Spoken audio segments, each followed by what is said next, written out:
네, 나무아래교회 2주년 맞아서 이주민 선교사 7명을 임명하고 또 우리 진변자매 파송하고 하면서 격려와 칭찬들을 많이 들었습니다.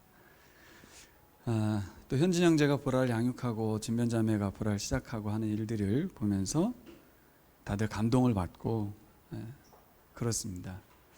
근데 칭찬받고 격려받는 것들이 뭔가 좀 어색하고 우리는 뭔가 한 것 같진 않고 이제 막 시작인데 칭찬하고 격려하고 그러니까 어색하고 좀 감동까지는 아닌 것 같은데 그런 생각이 듭니다. 근데 한편에 생각해 보면 개척 2년 차를 맞이고 이제 끝나고 3년 차에 들어가는데요. 파송한 우리 새로운 교회 입장에서 보면 말씀과 기도 가운데 코로나 상황에서도 쉼없이 복음 사역을 감당해 간 그런 모습들이 정말 후원하신 분들 입장에서, 보내주신 분들 입장에서 보면 기쁨이겠다, 즐거움이겠구나, 그런 생각을 해보게 됩니다. 저는 물론이고 우리 모든 교우들이 잘해야지 라는 부담이 있었을 것입니다. 그렇죠? 잘해야 된다. 목사님도 나올 때 잘해야 잘하는 거다 이런 말을 했죠. 개척 자체보다 중요한 거는 잘해야 된다라는 부담을 이야기했는데 그 부담감 잘 이겨내시고 2년 동안 승리하신 여러분들을 축복합니다. 그러면서 이번 주간에 사도행전 4장을 묵상했는데요. 지난주에 우리 임 목사님도 사도행전 1장 8절을 설교하시고 우연이 아닌 것 같아요. 이렇게 본문을 묵상하고 설교할 수 있는 기회가 주어진 것이 지난 주간에는 성공이 뭘까?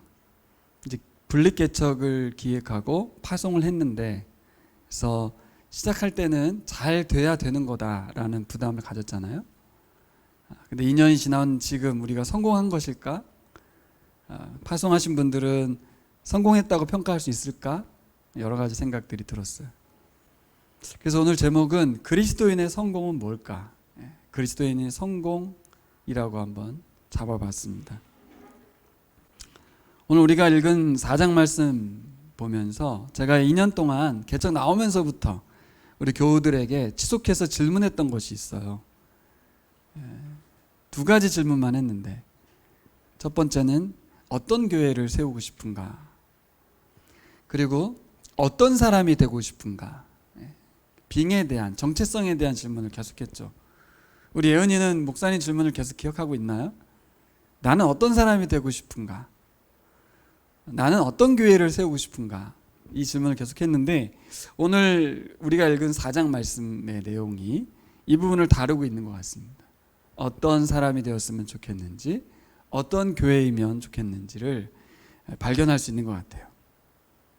여러분 한번 생각해 보세요. 이런 사람, 이런 교회 어떤 것 같아요? 예를 들어서 돈을 엄청 많이 벌었어요. 그래서 사람들을 많이 섬기게 되었어요. 또 주변에 약하고 힘든 사람들을 돌보는 거죠. 또 이 사람들을 통해서 치유받고 회복된 사람들이 너무 많은 거예요. 또 정말 말씀을 정말 잘 가르쳤어요. 그래서 이분들을 따르는 사람들이 엄청 많이 늘어났어요. 어떠세요? 이런 사람, 이런 교회. 너무 좋죠? 누가 봐도, 세상이 봐도, 우리가 봐도 인정받을 만한 신앙인, 인정받을 만한 교회, 칭찬받을 만한 교회가 아닌가. 사도행전에 나와 있는 이 교회가 그렇잖아요.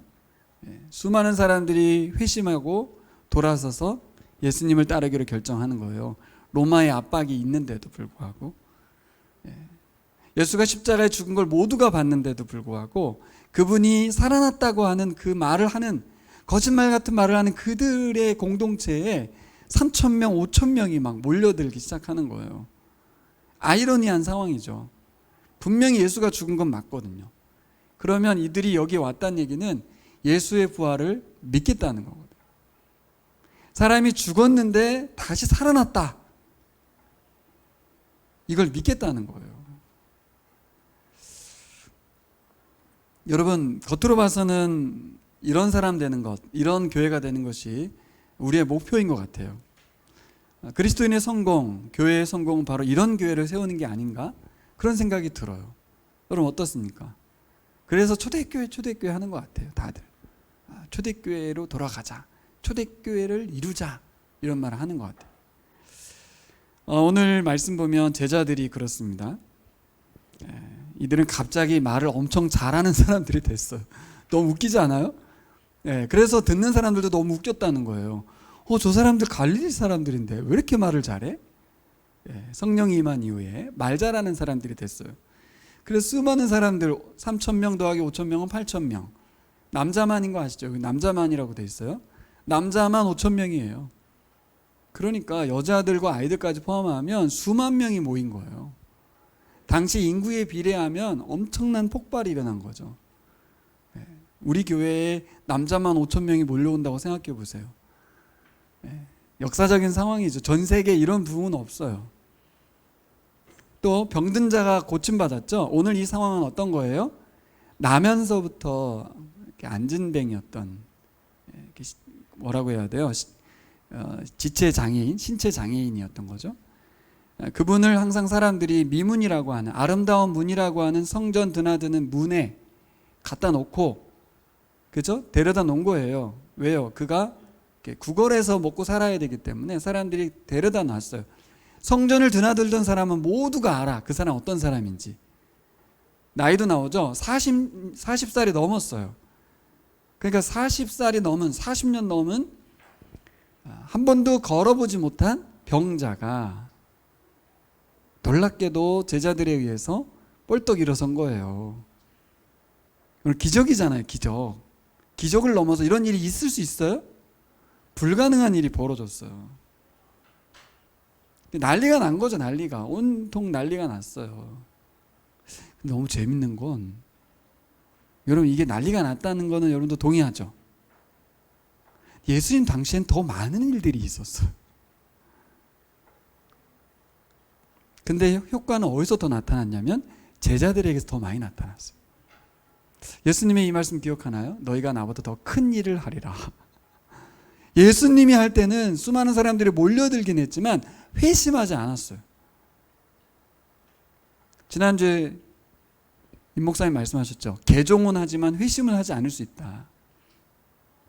그냥 따라다닌 거예요. 뭘 얻어먹겠다고. 신기해서. 그런데 3,000명, 5,000명의 회개는, 이것은 예수를 따르고 그분을 섬기겠다고 하는 인생의 전환을 갖고 오는 상황이거든요. 신기하게도 제자들의 병치유는 놀라운 결과를 가져왔어요. 연결시켜 보면 예수님이 하지 못한 일을 제자들이 했다는 거고, 우리도 마찬가지예요. 우리가 행하는 어떤 작은 일들이 오히려 예수님이 할 때보다 사람들은 더 놀라워할 수 있어요. 왜 그래요? 제자들을 알거든요. 저 사람들 평범한 사람들인데, 저 사람들 말 못하던 사람들인데, 저 사람들 죽을까 봐 두려워서 도망갔던 사람들인데, 어떻게 저 사람들, 저 평범한 사람들 통해서 이런 일이 벌어지는가에 대해서 주목하기 시작한 거죠. 그래서 오늘 교회를 보면 뭐라고 본문이 되어 있냐면, 트집 잡을 수가 없었다. 모두가 인정할 수밖에 없는, 병치유 받은 그 사람이 그 옆에 뚝 서 있으니까 말을 못하는 거예요. 다 아는 거거든요. 40년 넘은 그 사람이, 한 번도 걸어본 적이 없는 그 사람이 지금 서서 뛰고 춤추고 하나님을 찬양했다는 것을 모두가 봤기 때문에 말을 못하는 거예요. 말을. 그리고 또 어떤 일이 벌어졌어요? 부자들이 헌금을 많이 했네요. 그래서 각 사람이 필요한 대로 막 나눠주는 교회가 되었어요. 얼마나 좋아요. 그렇죠? 부자들이 회심하는 게 얼마나 좋습니까? 돈 많은 사람이 딱 내놓으면 얼마나 좋아요. 실제 그런 일이 벌어졌어요. 단순히 병자만 고쳐지고 병자들만 모이는 그런 병원 같은 교회가 아니라 기업가들도 막 몰려들어서 자기 재산을 다 내려놓고 교회가 쓰라고, 하나님 나라를 쓰라고. 그래서 가난한 사람들에게 막 나눠주는 교회가 됐어요. 그래서 오늘 사장이 뭐라 그래요? 가난한 사람이 한 사람도 없었다. 이것이 이제 제가 개척할 때 저희 교회 이름을 정하게 된 본문인데요. 너무 이상적이죠? 가난한 사람이 한 사람도 없는 교회가 가능할까? 근데 초대교회가 가능했어. 저는 이 비전을 여러분들과 나누고 개척의 시작을 알렸습니다. 근데 여러분들이 가지고 있는 그리스도인 상이 어떤 것인가요? 우리 윤정이는 어떤 사람이 되고 싶은가요? 그림을 갖고 계신가요? 그러면 그 갖고 있는 그림이 그려질까? 이루어질까? 이 세상이 펼쳐질까? 그게 좀 중요하죠. 그림이 중요한 게 아니라 진짜 그게 이루어질 거냐는 거예요. 오늘 4장 말씀은 역사 가운데 그 그림이 이루어졌던 이야기를 기록하고 있습니다. 그리고 이 4장은 결과를 기록하고 있지만 저희가 주목해 봐야 될 건 뭐냐면 어떤 발언들을 했는지. 사람들은 결과를 보고 현상을 보지만 저희가 주목해 봐야 될 것은 뭐예요? 제자들의 모습이에요. 제자들의 모습, 그들의 발언, 행동, 그것에 주목해야 될 것입니다. 오늘 제자들이 한 발언, 그들의 모습들을 제가 3가지 살펴보면서 성공한 그리스도인들, 성공한 교회가 어떤 모습인지를 보고 싶어요. 첫 번째는 따라해 볼까요? 이것을 알아야 합니다. 네, 이것을 알아야 합니다라는 단어가 딱 나왔는데, 이야, 대단한 말을 던졌다. 자, 보세요, 여러분. 저를 보세요. 우리 윤정자매가 뭐라고 하냐면 사람들한테 여러분 이것을 알아야 합니다 라고 말을 하는 거예요. 그럼 그렇게 말할 때는 어떤 상황이어야 그런 말 할 수 있어요? 자기가 알아야 말할 거 아니에요, 그렇죠? 이거는 자기가 알고 있다는 얘기예요. 그리고 여러분도 이걸 알아야 된다는 거예요. 이것을 알아야 합니다. 그럼 뭐예요? 핵심을 알고 있다는 거죠. 성공한 그리스도인들은 핵심을 아는 사람들이에요. 그리고 핵심을 말할 줄 아는 사람들이에요. 핵심이 뭐였어요? 부활하신 예수 그리스도였어요. 핵심은 그거예요. 자, 보세요. 제가 핵심을 말할 수는 있거든요. 그랬던 것 같아요. 20살 때 제가 전도사 때도 부활을 말했어요. 재밌는 에피소드가 있어요. 제가 시간이 지나고 나서, 묵상을 하고 나서 시간이 지나고 나서 자료를 뒤지다 보니까 어떤 한 A4지가 나타났는데 그거를 이렇게 보니까 너무 잘 쓴 거예요. 이거 누가 썼나 했더니 제가 썼더라고요. 그래서 이거 뭐지? 그랬더니 묵상이란 어떤 것인가, 묵상을 하는 방법, 이런 것들을 정리했는데 너무 잘 썼어요. 근데 그게 나중에 제가 깨닫고 나서 보니까 너무 잘 쓴 걸 알았어요. 그러니까 20대 때는 뭔가 뺏긴 거죠. 그냥 막 뺏겨가지고 가르쳤는데 아무것도 모르고 그냥 가르친 거지. 나중에 30대 중반에 넘어서 묵상을 하고 또 제가 이렇게 열리고 나서 보니까 아니 이렇게 잘 정리했었어? 근데 아무것도 모르고 가르친 거죠. 무슨 말인지 이해되시죠? 부활을 말할 수 있어요. 하지만 내가 모를 수 있어요. 나는 이것이 뭔지를 모른 채 사역자니까 그냥 말하는 거예요. 그냥 성경을 가르치고 설교하고 성경 공부도 가르치고 막 열심히 했지만 아무것도 몰랐던 것 같아요. 성공한 그리스도인은 이것을 알아야 돼요. 예수 그리스도, 복음의 핵심, 십자가와 부활을 아는 사람들이 바로 성공한 사람들이에요. 그리고 그것을 자신 있게 사람들에게 이것을 알아야 됩니다. 그러면 다른 말로 무슨 말이에요? 다른 것은 곁가지입니다라는 거죠. 본질을 아는 사람들이 바로 성공한 그리스도인들이. 오늘 본문은 뭐라고 되어 있어요? 이것을 알아야 한다. 9절, 10절 같이 읽어볼까요? 우리가 오늘 신문을 받는 것이 병자에게 행한 착한 일과 또 그가 누구의 힘으로 낫게 되었느냐 하는 문제 때문이라면 여러분 모두와 모든 이스라엘 백성은 이것을 알아야 합니다.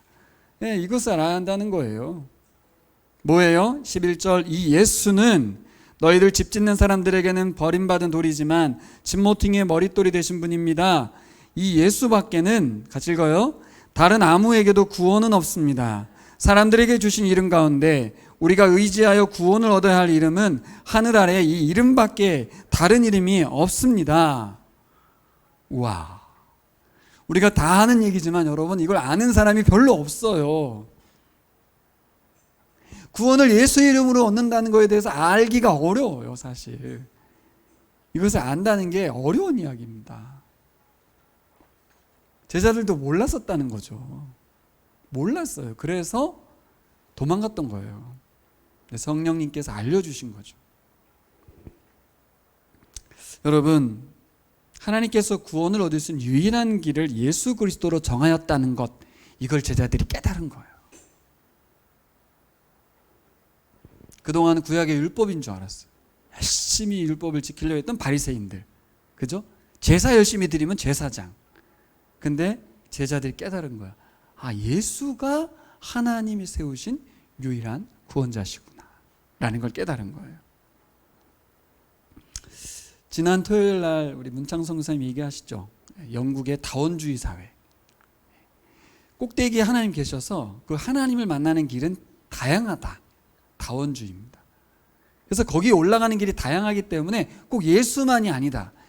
석가모니를 통해서도 마호멧을 통해서도 하나님께만 가면 된다. 그렇게 그럴싸하게 다원주의 사회가 되었어요. 그래서 교회를 공격합니다. 왜 너희들은 유일한 길이라고 말하냐? 다양한 길이 있는데. 그러면 일반적인 사람들이 들을 때 어떤 느낌이 들어요? 교회는 독선적이잖아요. 길이 다양한데 굳이 예수만 얘기하냐? 여러분, 그런데도 여러분 이것만이 진리고 여러분 이걸 알아야 된다고 말할 수 있겠어요? 이걸 아는 사람이 성공한 사람들입니다. 그리고 이제 말할 수 있는 사람, 그게 이제 교회. 이것을 말할 수 있는 교회가 되어야 합니다. 저는 개인적으로 우리 교우들이 성공했다고 봐요. 이것을 아는 분들이 되셨으니까. 그리고 이것을 선포하는 교인들이 된 것에 대해서 감사하고, 우리 교회는 1차적으로 진리, 복음의 핵심, 본질을 알게 된 사람들인 것에 감사를 드립니다. 여러분, 우리가 유일한 진리인 예수 그리스도를 선포하는 교회인 줄 믿습니다. 다른 것을 전하는 게 아니라 예수 그리스도만이 구원을 얻을 수 있는 유일한 길이다.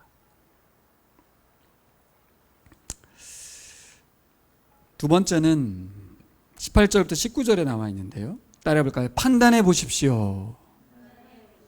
네. 첫 번째 그분들의 발언은 이것을 알아야 합니다 였다면, 두 번째는 판단해 보라는 거예요. 18절 19절 읽겠습니다.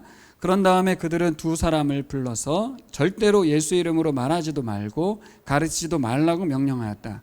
그때 베드로와 요한은 대답하였다. 하나님의 말씀을 듣는 것보다 당신들의 말을 듣는 것이 하나님 보시기에 옳은 일인가를 판단해 보십시오.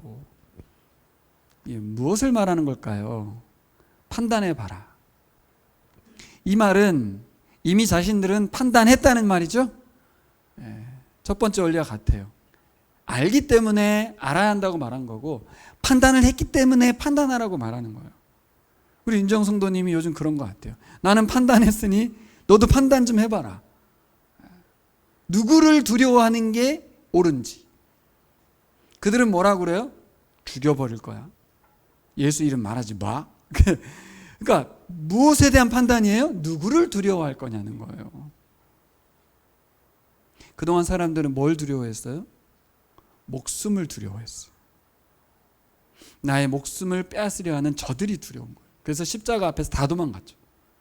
로마가 두렵고 제사장들이 두려웠어요. 근데 그들이 위협을 하잖아요. 너희들 죽여버려. 예수 이름으로 말하지 마. 그랬더니 어떻게 했어요? 판단 좀 해라. 하나님을 두려워해야 될지 너희들을 두려워해야 할지 좀 판단 좀 해라. 우리는 판단했다는 거예요. 여러분, 어떻게 이게 변화가 가능하죠? 어떻게 죽음을 두려워하지 않고 나의 목숨을 앗아가겠다고 하는 그 사람들을 두려워하지 않고 이렇게 당당하게 판단 좀 해라, 이렇게 말할 수 있죠? 그 근거 구절이 3장 15절이 있어요. 여러분, 3장 15절 넘어가서 한번 읽어보세요. 같이 읽을까요? 그래서 여러분은 생명의 근원이 되시는 주님을 죽였습니다. 그러나 하나님께서는 그를 죽은 사람들 가운데서 살리셨습니다. 우린 이 일의 증인입니다. 네, 생명의 근원 되신 주님, 예수님이 그냥 사람인 줄 알았는데 알고 봤더니 하나님이셨어요. 온 세상 창조주셨어요. 그분으로부터 생명이 오고 그분으로부터 새로운 생명을 얻을 수 있는 생명의 근원 되시다는 걸 알게 된 거예요, 제자들이. 그래, 판단이 바로 서지 않아요? 죽어도 그분에게로부터 생명이 온다는 것을 알게 된 거잖아요. 그러니까 판단을 해야죠. 누구를 섬겨야 되는 거예요? 누구를 두려워해야 되는 거예요? 생명의 주, 생명의 주권자, 생명의 근원 되신 분, 새 생명의 창조자 예수 그리스도가 두려운 거죠. 다른 말로 하면 우리의 주인이 바뀌었다는 거예요. 그동안 우리의 주인은 나였어요. 나. 내 생명은 내 거야. 그래서 내가 보호해야 돼. 생명에 대해서 내가 잘 판단해야 돼. 누가 날 죽이려고 하면 죽음에서 건진받기 위해서 타협을 봐야 돼. 생명의 주인 나였으니까. 근데 제자들이 깨닫고 났어요. 뭐예요? 아, 생명의 주인은 예수님이시구나. 그분으로부터 새 생명이 오는구나. 뭘 보고 알았어요? 부활을 보고 알았죠. 그분이 그냥 죽음으로 끝날 줄 알았는데 새 생명을 얻은 걸 눈으로 봤고 호흡하였고 성령이 임하고 나니까 자신들에게 부활의 예수 그리스도가 임한 걸 아니까 뭐 판단을 미룰 이유가 없죠. 이제 더 이상 죽음을 두려워할 이유가 없다. 더 이상 우리에게 그죠? 가치 없는 것에 대해서 충성하라고 말하는 세상을 두려워할 이유가 없다. 우리가 두려워할 분은 살아계신 예수 그리스도. 할렐루야. 여러분, 뭐가 두렵습니까? 사실 우리가 두려워야 될 분은 하나님이세요.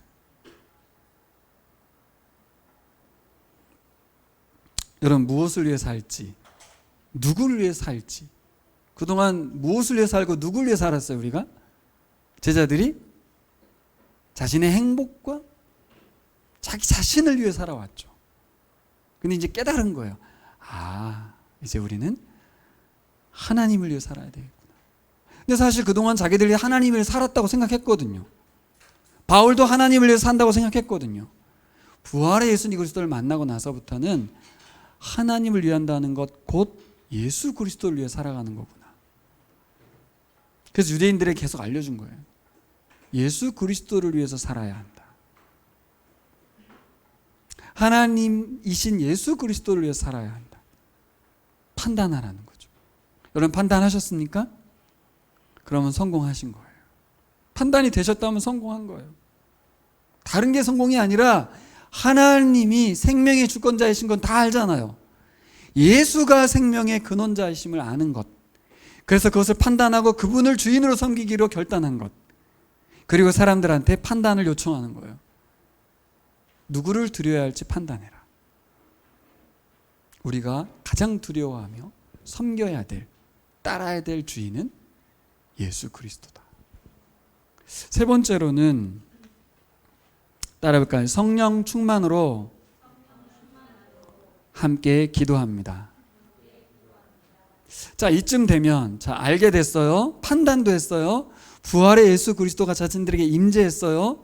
기적도 일어났어요. 그러면 어떻게 하면 될 것 같아요? 이 교회가 잘 나가면 되는 거죠. 남은 건 잘 나갈 일밖에 더 있어요. 그래서 신나게 뭘 하면 되죠. 신나게 뭘 하면 되잖아요. 치유도 하고, 그렇죠? 복음도 막 전하고 사역을 막 하면 되는 건데, 그래서 이제 회의를 할 거 아니에요? 야, 우리 힘을 합쳐서 이 로마를 하나님 나라로 바꿔보자. 이럴 수 있잖아요, 그렇죠? 저는 그동안 한국교회에서 선포됐던 메시지들이 바로 여기 이 오류에 빠진 것 같아요. 이 교회가 알게 되고 판단한 것까지는 갔는데 그 다음에 힘써서 한 일이 뭐냐면, 이 나라를 그리스도의 나라로 만들어가자. 처음엔 그것이 굉장히 우리를 감동시키고 흥분케 했어요. 대한민국과 하나님 나라를 막 일치시키려고 노력했어요. 민족 복음화라는 이름으로. 그러면서 선교도 굉장히 제국주의적으로 했어요, 사실. 동남아시아인들을 괄시하고 중국인들을 가볍게 여기고 굉장히 오만한 마음으로 선교를 했다고. 우리가 먼저 깨달았고 우리는 판단했고 잘 나가는 거예요. 교회가 막 큰 교회 짓고. 기도를 열심히 했어요. 오늘 말한 것처럼 기도했어요. 막 기도 엄청 열심히 했어요. 근데 그 기도의 내용을 살펴봐야죠. 제자들이 무슨 기도했습니까? 23절 가보세요. 4장 23절부터 보겠습니다. 베드로와 요한은 풀려나는 길로 동료들에게 가서 대제사장들과 장로들이 한 말을 낱낱이 일렀다. 일렀다라고 되어 있어요. 일로 바쳤다. 제사장들이 이렇게 말했어. 막 고발을 했어요. 그랬더니 기뻐 춤추고 잔치를 벌인 게 아니라 24절 같이 읽겠습니다. 동료들은 이 말을 듣고서 다 같이 하나님께 부르짖어 아뢰었다. 그래요. 기도했어요. 그래요. 교회들이 열심히 기도하죠. 뭐라고 기도합니까? 하늘과 땅과 바다와 그 안에 모든 것을 지으신 주님. 예, 그분께 기도합니다. 29절로 가겠습니다. 같이 읽어요. 주님, 이제 그들의 위협을 내려다보시고 주님의 종들이 참으로 담대하게 주님의 말씀을 말할 수 있게 해주십시오. 그리고 주님께서 능력의 손을 뻗치시어 병을 낫게 해주시고 주님의 거룩한 종 예수의 이름으로 표징과 놀라운 일들이 일어나게 해주십시오. 기도의 내용을 좀 보세요. 뭐라고 기도했습니까? 우리 교회 부흥되게 해주십시오. 우리 교회 인원이 많이 늘어나게 해주십시오. 건축하게 해주십시오. 기독교가 사회에 정말 의미 있는 종교가 되게 해주십시오. 이런 기도했습니까? 아니에요.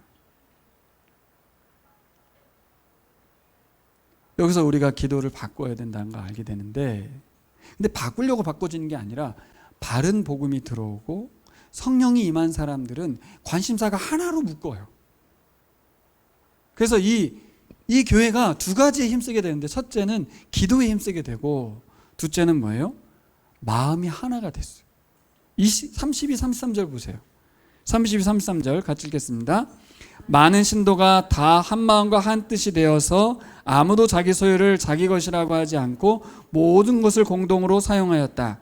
사도들은 큰 능력으로 주 예수의 부활을 증언하였고 사람들은 모두 큰 은혜를 받았다. 헐. 우리 한 마음 됩시다. 우리 한 마음 되기 위해서 기도에 힘씁시다. 이게 아니고요. 성령이 임하고 부활하신 예수 그리스도를 만나니까 심플해진 거예요. 모든 사람들이 마음이 하나로 모아졌는데 같은 기도를 했다는 거죠. 뭐예요? 이 생명의 위협 가운데서도 복음을 담대하게 증거하게 해달라. 누가 이 기도 제목을 전달한 게 아니라 그들은 그 기도밖에 안 나왔어요. 그리고 그 이후에 벌어진 건 뭐예요? 자신들의 소유를 가져다가 공동으로 소유하면서 교회를 이루어서 살아가는 거예요. 전 이것을 추구한 줄 알았어요. 사람들은 성공, 교회의 성공을 이 결과를 가지고 말을 하는데 제가 묵상하면서 성공은 결과가 아니다. 사람들은 그 결과에 주목하고 그 현상에 주목하죠. 병자가 고쳐졌다.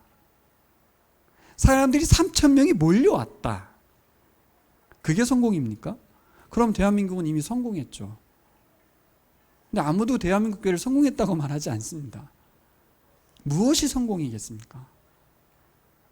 오늘 마지막 이 세 번째에서 지속적인 성공의 비결이 나오는데 성령님께 주권을 내어드리는 거예요. 회의에 의해서 우리 교회가 이거 하자 저거 하자가 아니라 성령님께서 하라는 대로, 성령님께서 원하시는 것이 무엇인지를, 그래서 뭐만 드러나게 하는 거예요? 부활하신 예수 그리스도만 드러나게 하는 거예요. 사람들이 볼 때 자기들을 주목하지 않게 하고 현상에 주목하지 않게 하고 예수 그리스도께 주목하게 만드는 거였어요. 그러니까 성령님께 뭘 기도했어요? 담대하게 복음을 증거하게 해주시고, 치유가 되는 이유도 뭐예요? 병치유가 목적이 아니고 예수 그리스도의 살아계심을 통해서 병이 치유되고 있다. 예? 병 치유가 목적이 아니고 예수가 부활하여 지금도 병자를 치료하신다. 그러니까 핵심은 뭐예요? 계속해서 예수님께서 이 교회의 주인 되시고 이 땅의 왕으로서 하나님 나라를 통치하고 계시고 교회는 이것을 계속해서 알려서 하나님 나라 백성을 끌어모으는 일에 마음이 하나가 된 거예요. 저는 그리스도인의 성공은 이거라고 생각합니다. 어떤 걸 세팅해 놓고 그걸 위해서 달려가는 게 아니고 우리가 회의를 해서 이걸 추구하려고 해서 이뤄내는 게 아니라 for something을 위해서 달린 게 아니라 nothing. 우리에게는 아무것도 유익하지 않고 내 손에 아무것도 남지 않지만 어떤 분이 성공한 사람이에요? 성령님께 친밀하여 성령님 하라는 대로 순종하는 사람들. 거기에 순종했더니 결과적으로 뭐예요? 저는 한 게 없어요. 그냥 이렇게밖에 말 못해요. 왜냐하면 내가 한 게 하나도 없거든.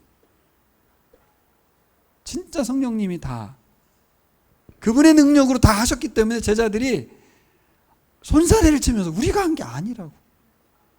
우리가 저 사람들한테 돈 갖고 오라고 하지 않았고 저 사람들 오라고 하지 않았고 오직 예수 그리스도만 자꾸 드러냈더니 사람들이 예수님 믿겠다고 온 거죠.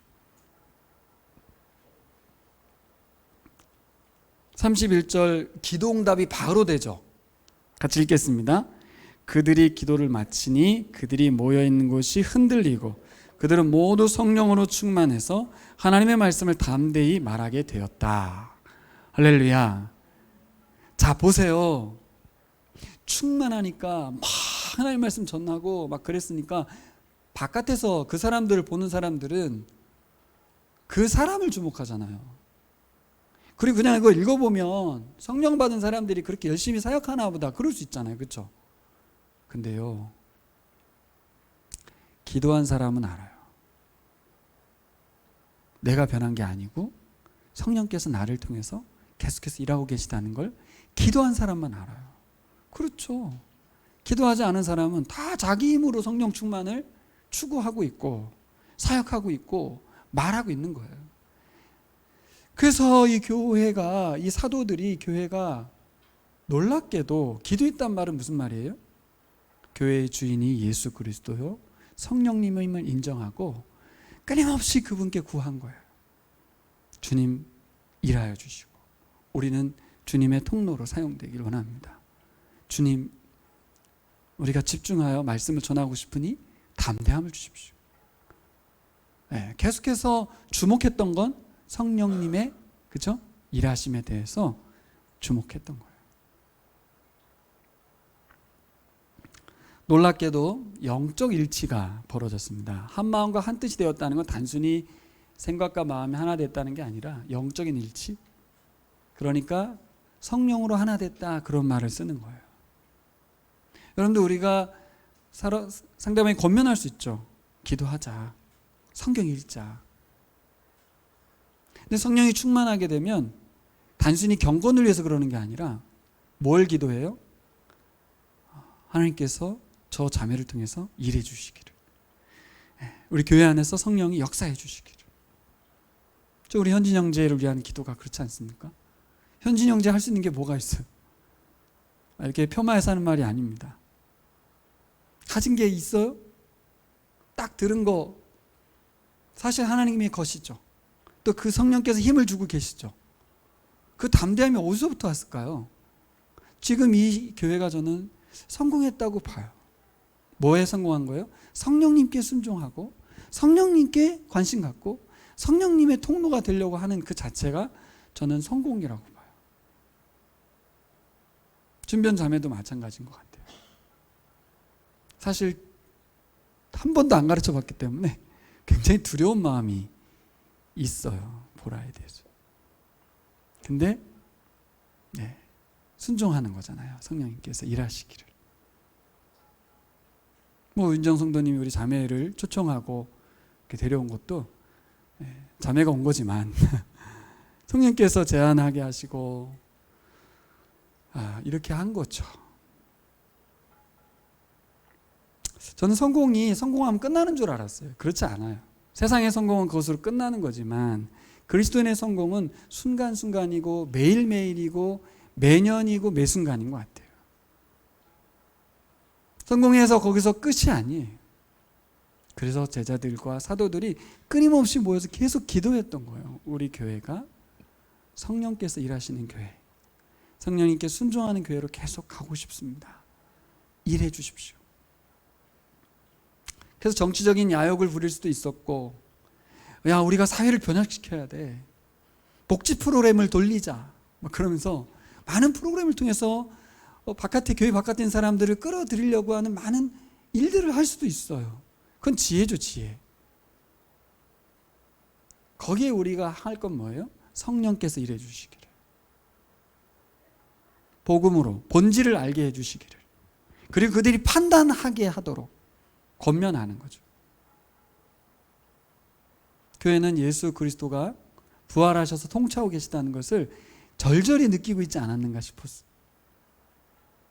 저도 이 사회를 계속 왔다 갔다 하는 것 같아요. 저의 생각, 저의 열심, 저의 노력, 저의 판단. 근데 이번에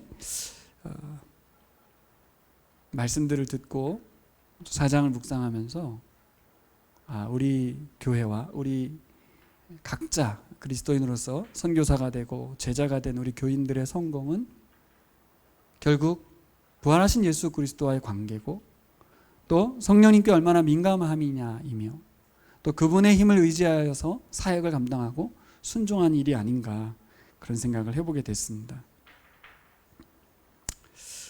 그래서 두 개로 제가 정리를 했어요. 그리스도인의 성공은 세상의 어떤 것과 다르다. 결과를 이루는 게 아니고 이상적인 어떤 교회를 이루는 게 아니다. 가난한 사람이 한 사람도 없는 교회가 이번 주는 가능해도 다음 주는 아닐 수도 있는 거잖아요. 그렇죠? 그러니까 완성의 시점이 있는 건 아니다. 완전한 그리스도인도 없다. 어떤 사람이 성공한 그리스도인인가? 복음으로 충분한 사람, 복음 하나면 되는 사람. 두 번째는 성령님께 순종하는 사람. 예수 그리스도의 복음으로, 예수님으로 충분한 사람인가? 생각해 보시기 바랍니다. 그것은 뭘로 드러나요?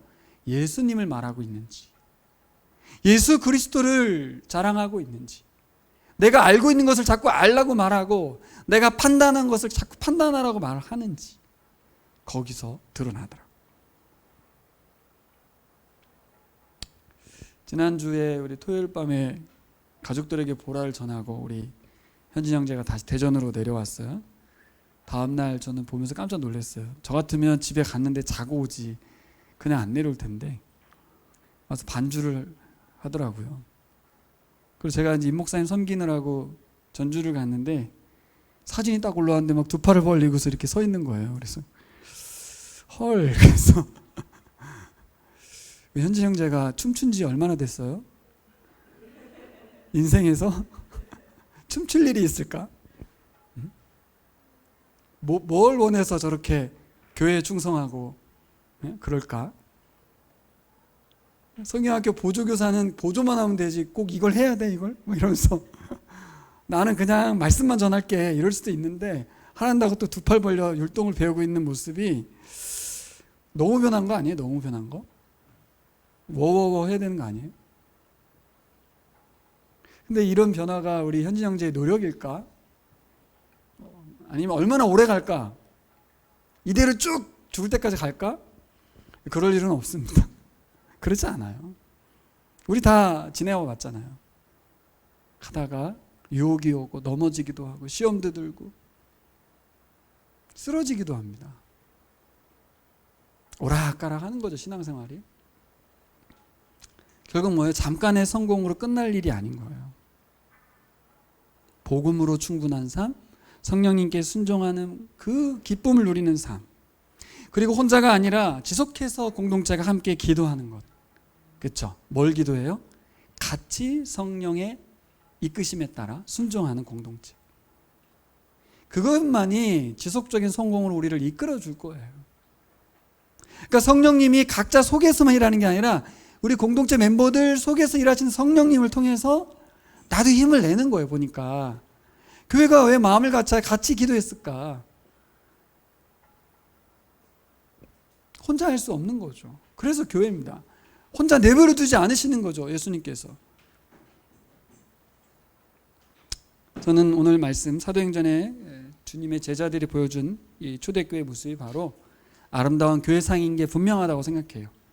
하지만 역사의 한 시점에서 한 번 일어날 일이 아니라 지속적으로 일어나게 하는 교회, 그것은 우리가 추구하는 게 아니라 복음으로 충분한 교회, 그리고 성령님께 순종하는 교회, 이것을 알라고 말하는 사람, 뭐가 더 옳은지, 누구를 두려워해야 되는지 판단하라고 말할 수 있는 사람, 그런 사람들은 교만하지 않고 지속적으로 우리의 주인 되신 성령님께 기도하고 도움을 요청하고 그분이 일하시도록 자꾸 나를 내어드리고 그렇게 살아가는 것 같습니다.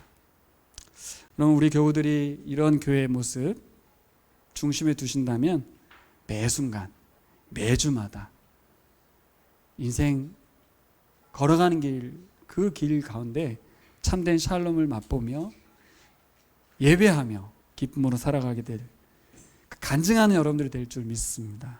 기도하겠습니다.